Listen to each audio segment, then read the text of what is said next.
Hey, hey, everybody. Um, I know we're waiting on Grandpa Bernie, but I'm pretty tight time-wise, so I wanted to go and just check in with everybody a little bit. I'm still in Los Angeles, but I'm going to be heading back to New York pretty soon because tomorrow, of course, I'll be hosting the Majority Report. And just wanted to check in with everybody. As always, click subscribe, click the bell so you get the notifications. And it's very important, and I'll talk about it a bit more, to go to patreon.com/TMBS and become a patron of the Michael Brooks Show, because this is going to be a very, very long project, which we already knew. And I am really confident and optimistic about our role in it. So please do go and become a patron at patreon.com/TMBS. Come see us April 3rd in Texas at the North Door. Anna Kasparian and Abby Martin. Come see us in Boston in June. There's all different ways you get that information. So, guys, I just want to make a couple of comments here. I'll flesh them out over the show in the coming weeks. First of all, yes, of course, Bernie's still in the game. Of course, things can still happen. He actually had a very strong last night. He won California, which was by far the most significant state. He won Colorado. He's in the mix.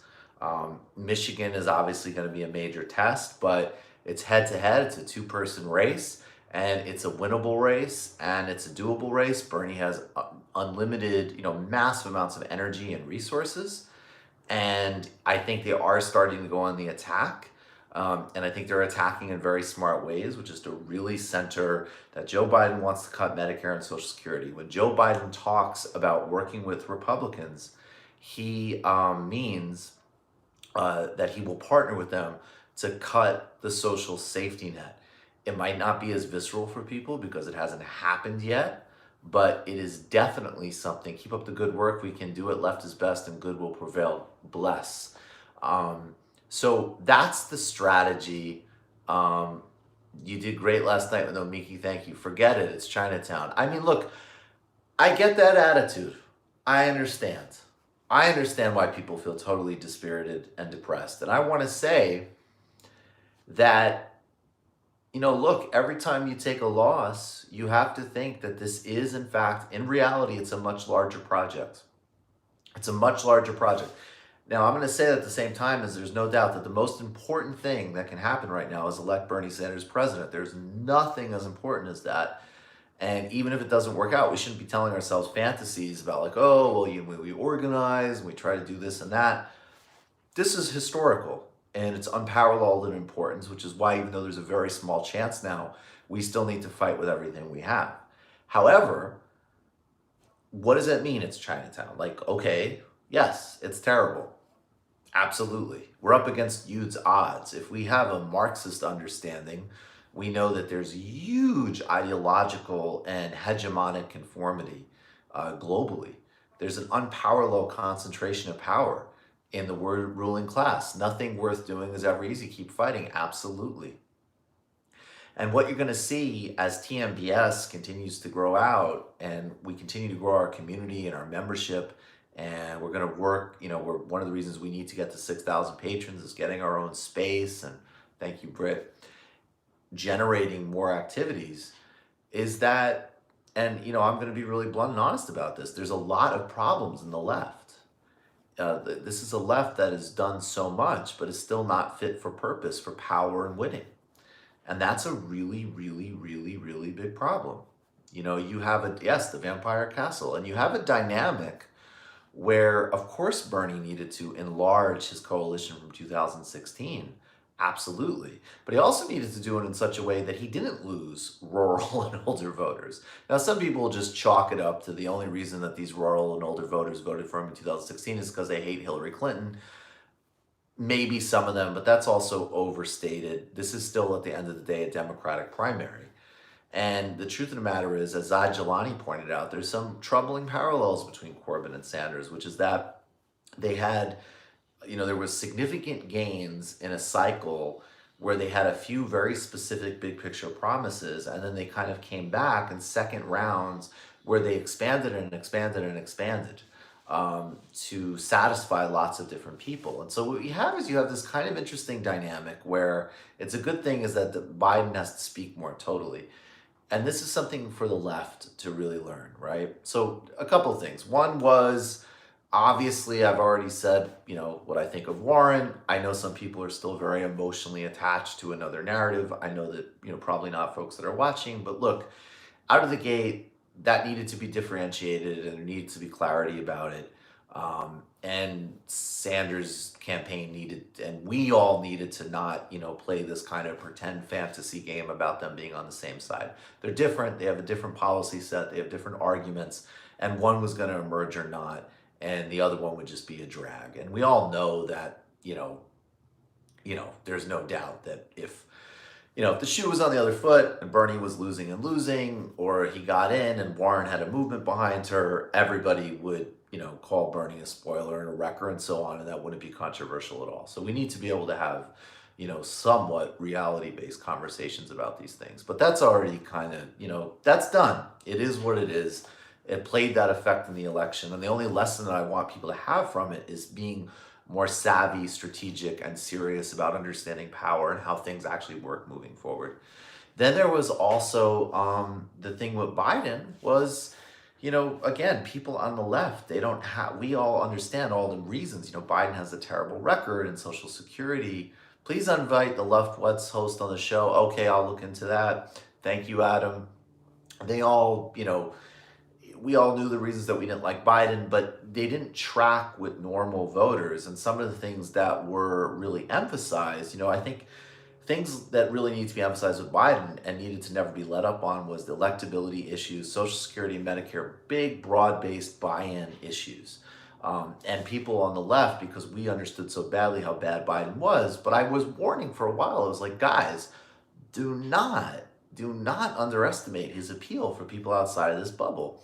Can we stop for a moment and appreciate the polls about socialism versus capitalism? Yeah, it's great. It's some headways happening. That's awesome.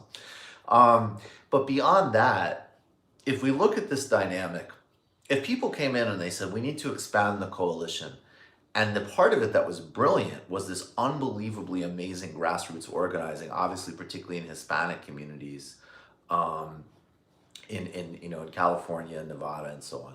That's really important. Having a more, a broader based leadership set and bringing in different voices. The Sanders campaign needed to do that, and they did do that. But then there was this whole other thing where having a broader coalition got confused with a bunch of like silly woke posturing and competing on Twitter and social media with Warren for woke points and online points.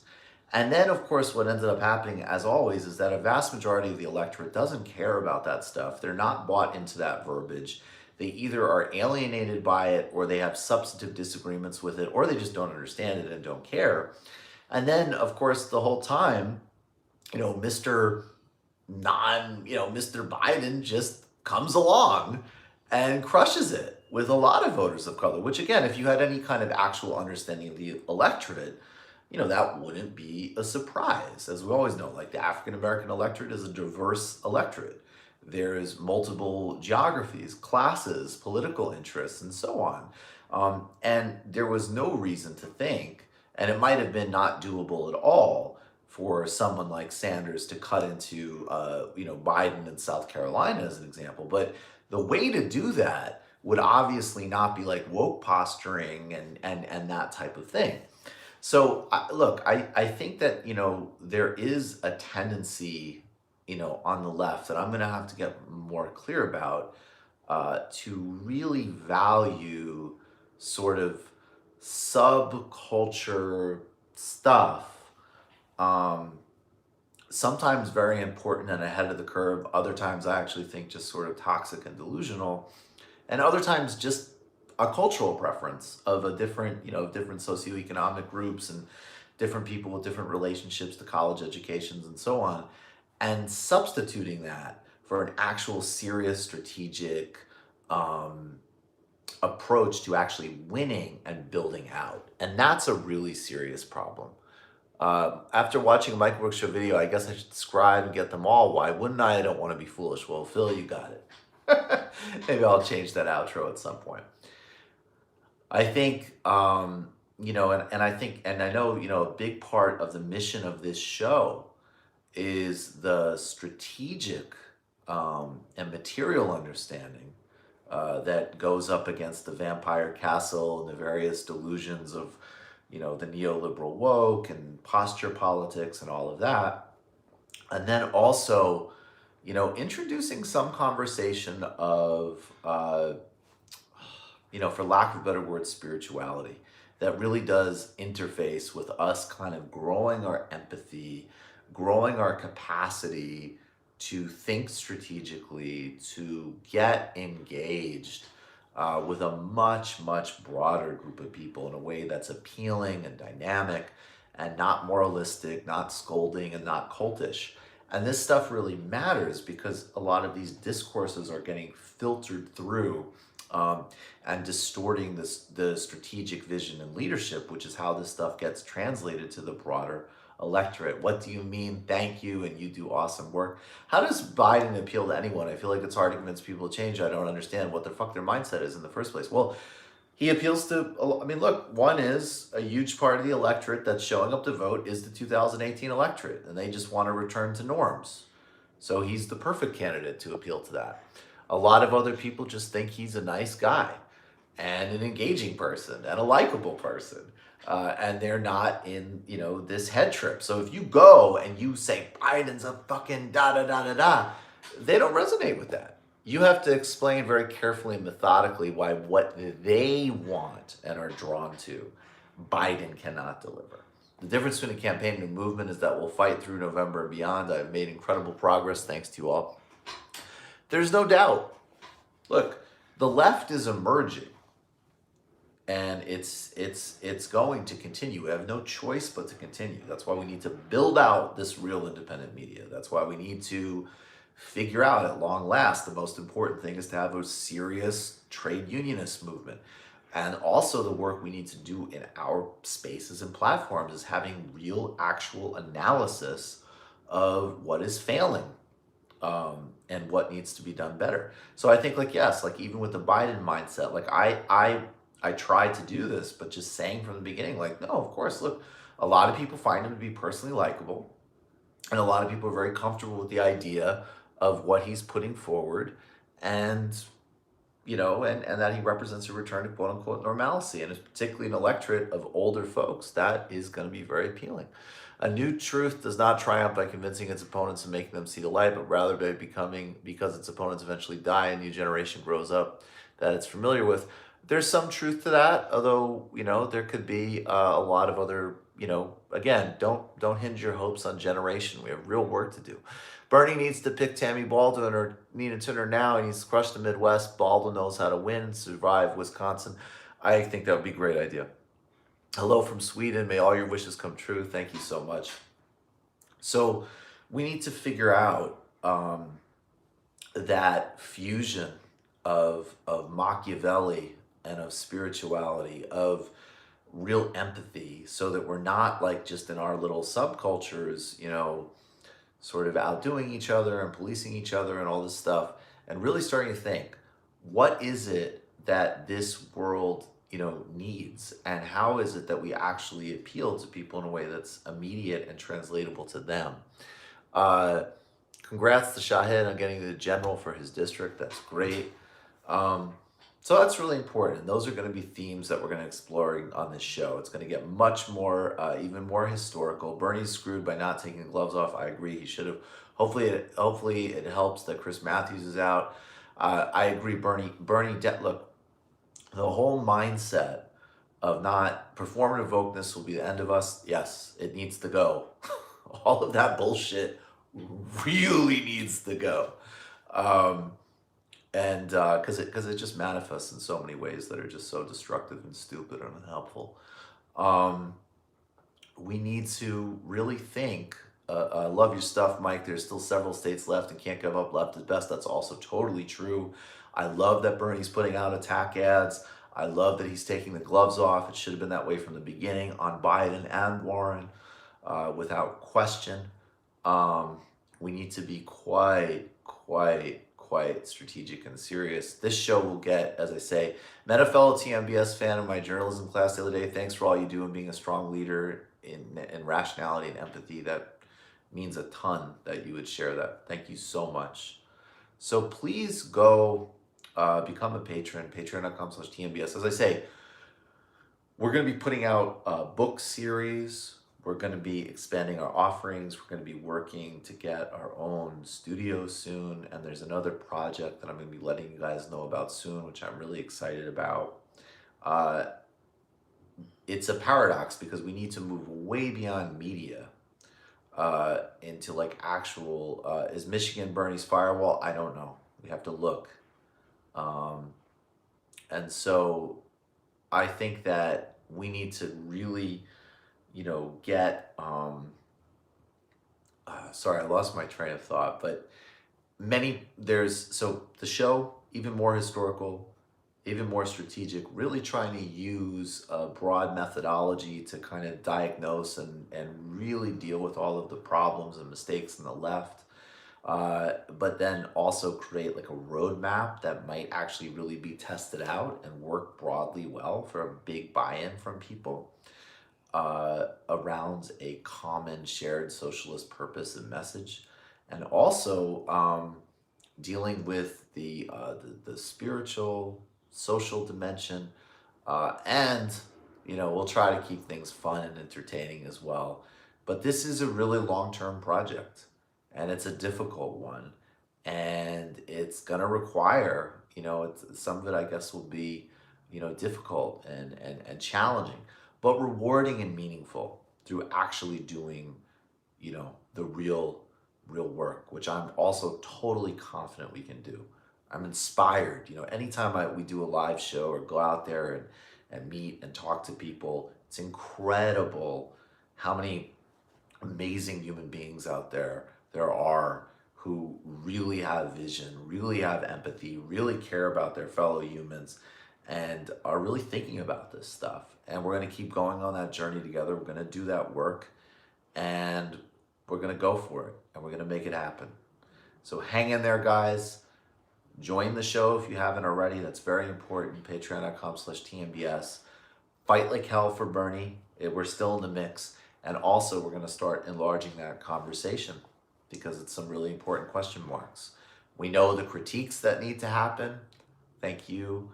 We know that, but we also know that we're going to be really needing to rethink and invent and go different places. Like, look, I might be watching Tony Blair talks. Tony Blair's an asshole.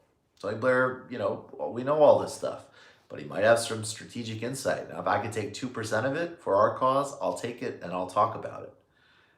We need that mentality. We need that. We need to be broad. We need to be in the culture. We need to not be isolated. And we need to be talking to a lot of different folks. Hit the like button, smash the like button, smash the subscribe button. Most importantly, you get way more content and you support an incredibly important project. I'm more and more convinced every day, honestly, of how important what we're doing at TMBS is. And we need you to become patrons at patreon.com/TMBS. As a Canadian supporting independent media like you, TYT, Cody, Johnson, Kyle, etc., is my only way to vote for Bernie. We really appreciate it and are honored by it. Sanders won max delegates, 10 in Scranton's, Pennsylvania's 8th district. Biden only got 2 and it's his own hometown, 0 delegates for anyone else. Sanders is the only motivated electorate here in Pennsylvania. I didn't think, when is that vote happening though? I'm a little confused by that. Yes, and now it's time to pivot into the Midwest with a serious Midwest message that's about the economy, that's about a broad base of appeal to people, and really, really going for it with solidarity, empathy, and a broad national message. Appreciate you all so much. We're gonna have a regular show, NAFTA, NAFTA, NAFTA, 100%. We're gonna have a regular show on Saturday with some great guests. We're gonna have fun. We're gonna commune. I'm gonna be talking to you more about the goals in terms of getting our own studio. It's very important, and increasing, getting up to 6,000 patrons as a base as we gird for the next phase of the war, whether it's we pull it off and Bernie becomes president, whether it's Sleepy Joe is president, or whether or not, and look, I mean, Donald Trump could absolutely get a second term. The Democratic establishment certainly doing everything they can to make that happen. In any scenario, we're going to be here generating community, generating thought, strategizing, and working to come forward. I appreciate all of you. I'm honored.